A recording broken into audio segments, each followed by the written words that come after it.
Building a killer team is one of the most crucial determinants of whether a startup becomes a footnote in history or a titan that reshapes industries.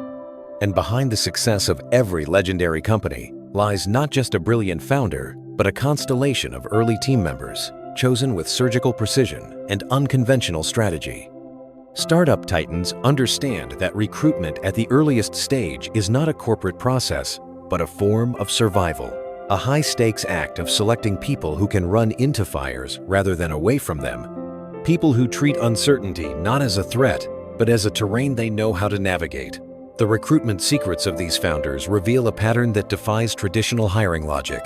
They do not seek the most polished resumes, the most prestigious degrees, or the most linear career paths.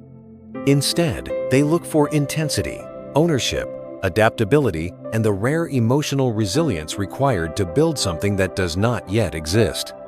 In the early days of a startup, every person hired changes the company's trajectory in ways far more dramatic than in a large organization. A single wrong hire can destabilize momentum, dilute culture, or fracture trust, while the right hire can accelerate growth, unlock new capabilities, and multiply the founder's vision far beyond what one person could achieve.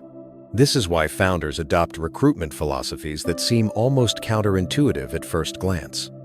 They prioritize grit over credentials, curiosity over experience, speed over completeness, and potential over certainty. One of the most consistent secrets among startup titans is the emphasis on cultural magnetism rather than cultural fit. Instead of asking, "Does this person fit our culture?" they ask, "Does this person raise our cultural standard?" They seek individuals whose presence elevates the team, not just blends in. These are people who challenge assumptions, push thinking further, and inject energy into the room. Moreover, startup founders look for what some call mission obsession, a psychological alignment so deep that work stops feeling like obligation and starts feeling like participation in a cause. This type of alignment cannot be forced. It emerges when a candidate genuinely resonates with the problem the startup is solving.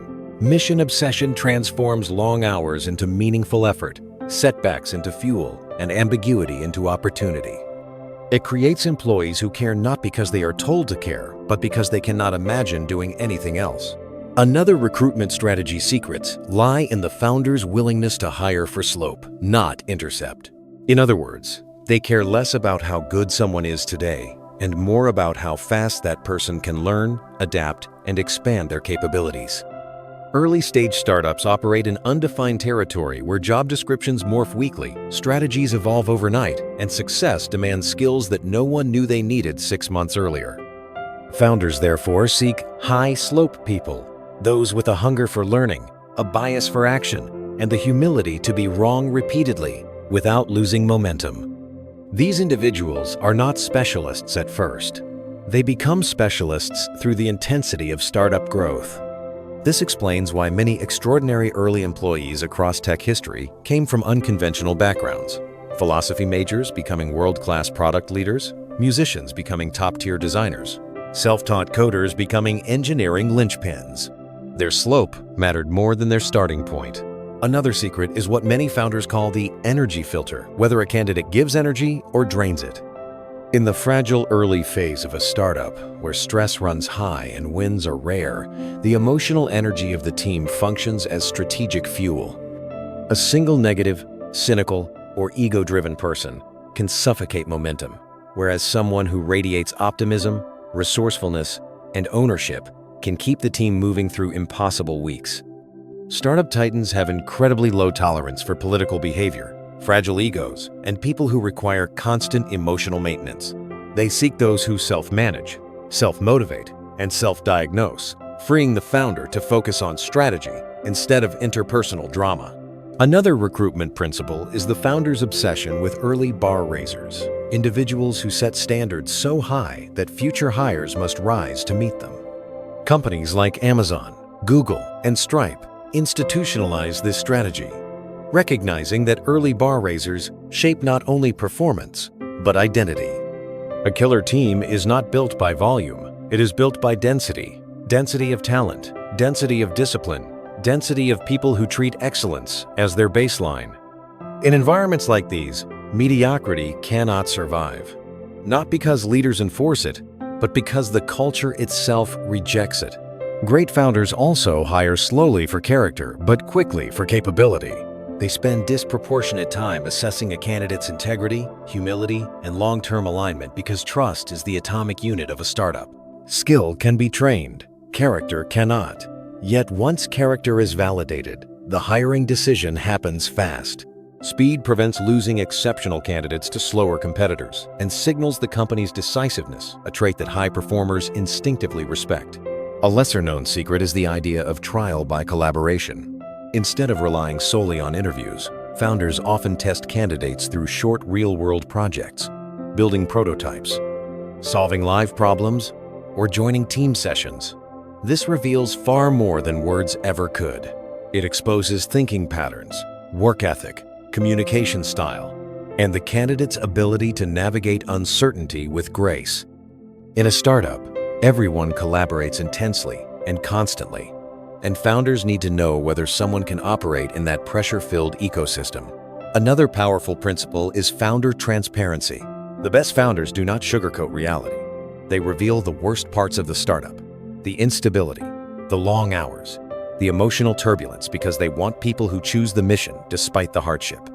This honesty filters out those who crave comfort and attracts those who thrive in adversity.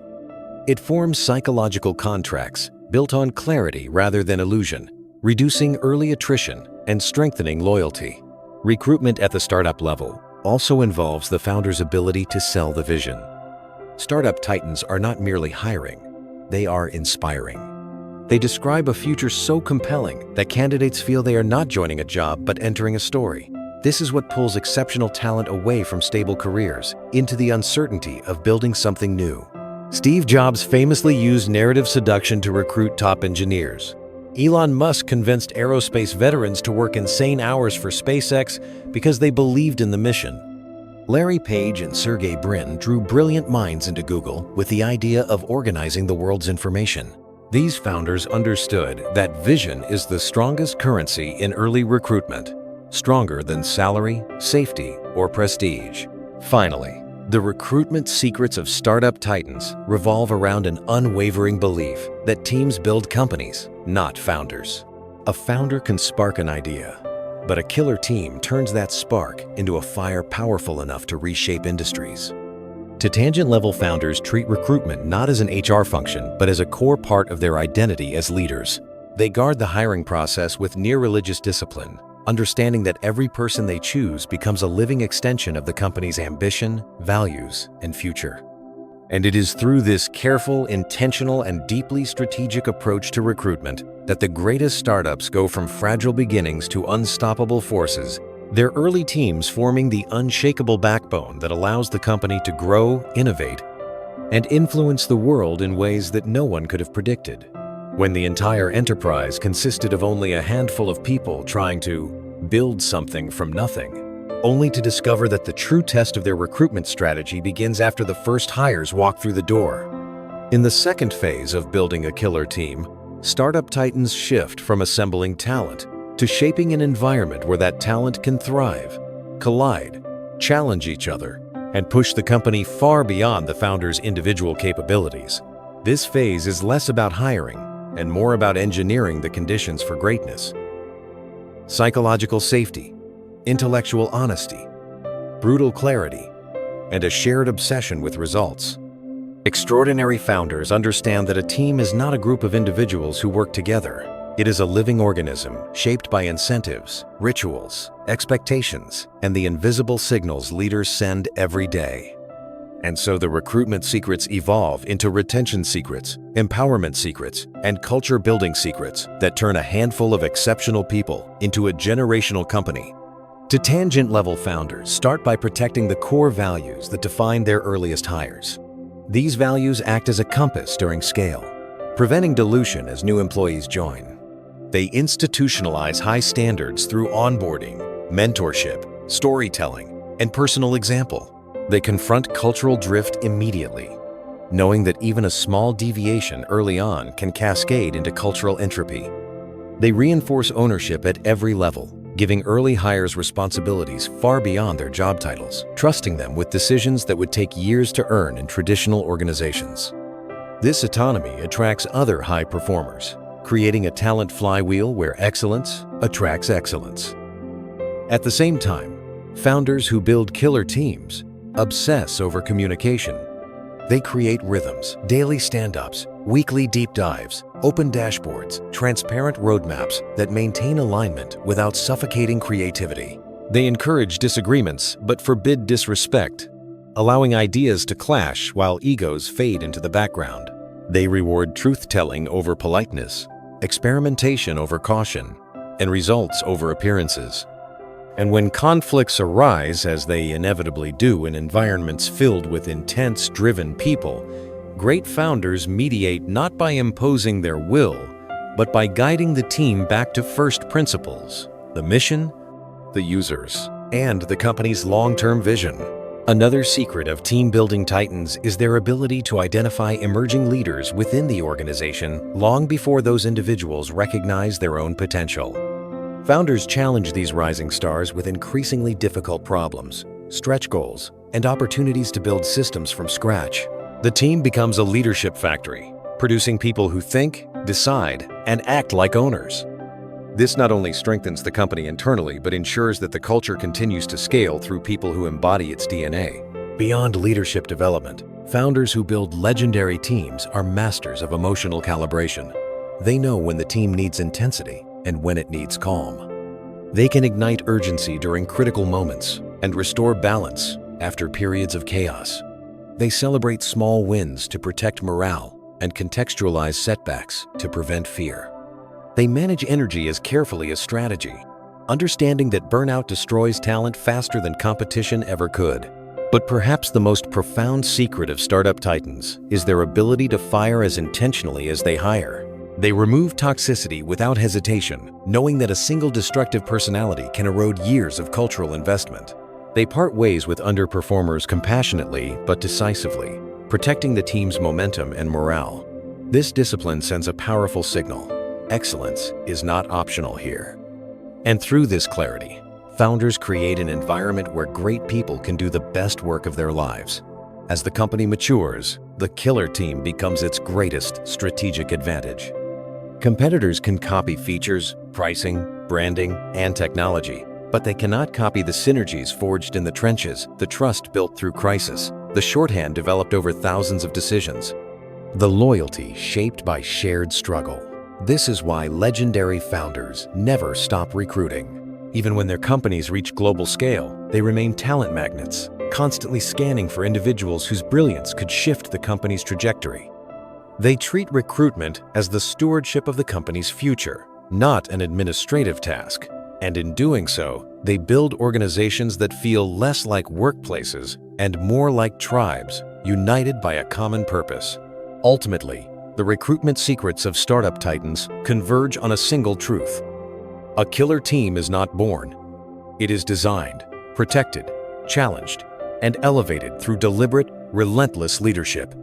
It is the compound interest of thousands of invisible decisions. Who is hired? Who is empowered? Who is celebrated? Who is corrected? Who is trusted? And who is allowed to shape the culture? When done well, the team becomes the company's engine, its memory, its conscience, and its competitive armor. And long after the founder steps aside, the killer team they built continues to drive innovation, growth, and impact that outlive the original vision. For in the end, the legacy of a founder is not the product they launch, but the people they gather, because it is those people who turn an idea into a movement and a startup into a titan, completed.